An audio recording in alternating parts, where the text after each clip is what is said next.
Hi, my name is Anna. My life changed forever when I was 20 years old.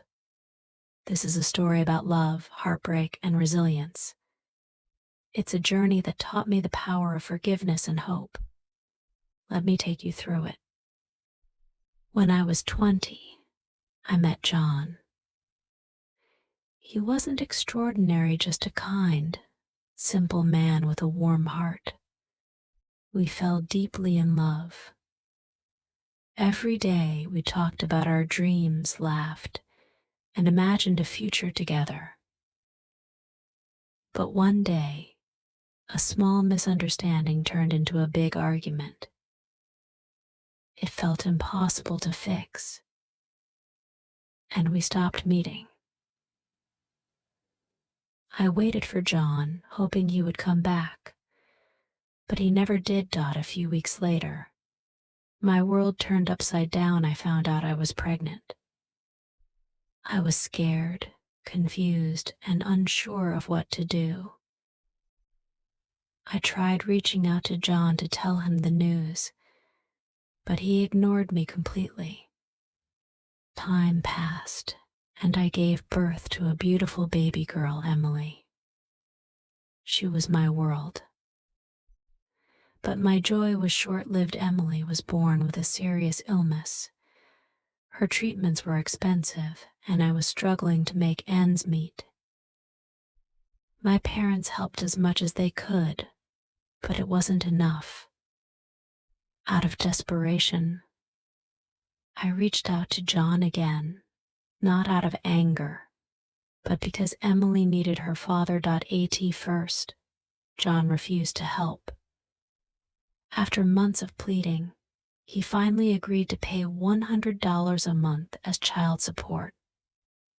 I was grateful, but it wasn't enough for Emily's medical bills. Years passed, and I tried to make the most of what little we had. Then one day, I saw John's face online. He was now a millionaire, a man admired by many. He had a wife, 2 children, and lived in a world of luxury. He bought his wife expensive gifts, including a $350,000 car and a $750,000 home. Meanwhile, Emily and I were struggling just to afford her medicines. I couldn't understand, how could a man who had so much not help his sick daughter? I tried reaching out to John again, begging for more help, but this time he blocked me. Feeling hopeless and desperate, I decided to share my story publicly. I revealed that John was Emily's father and that he was only paying $100 a month, while Emily's condition required much more. The story spread quickly. People were shocked to learn that the generous, successful man they admired could act this way.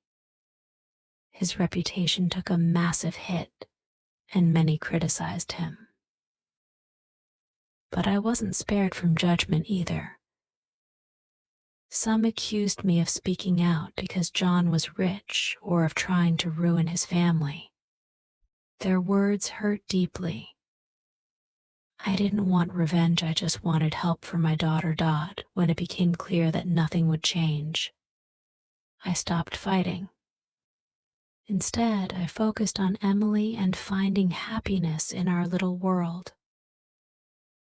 2 years later, I met Mark, a kind and supportive man who loved me and accepted Emily as his own.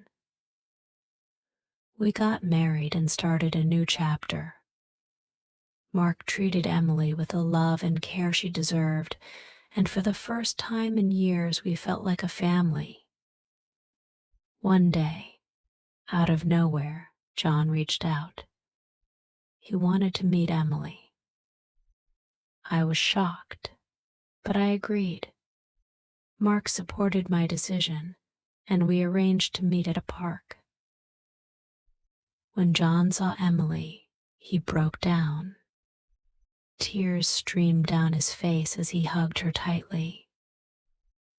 He looked at me and said, "I'm so sorry. I was wrong. I want to make things right." He handed me the keys to a house and a car and promised to pay for all of Emily's medical expenses. He even gave me a large sum of money to ensure her future. "I want to be a real father to her," he said.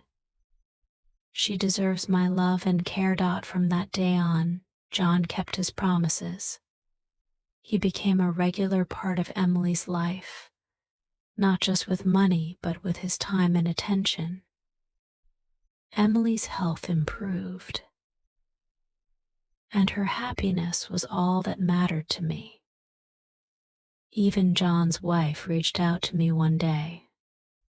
She thanked me for giving John another chance and said, "Your daughter has changed him for the better." We built a friendship, and she treated Emily with love and kindness. It wasn't perfect, but it was peaceful. Looking back, I've realized that pain can turn into strength, and mistakes can lead to second chances. John missed so many precious years with Emily, but he's making up for it now. Emily is surrounded by love from me, Mark, and even John. Life isn't perfect, but it's filled with hope and healing. This journey taught me that forgiveness and love can create miracles. No matter how hard life gets, there's always hope for change. Thank you for listening to my story. If you found it inspiring, please like, share, and subscribe. Your support means the world to us. Watch more inspiring stories here. Don't forget to subscribe and turn on notifications for updates.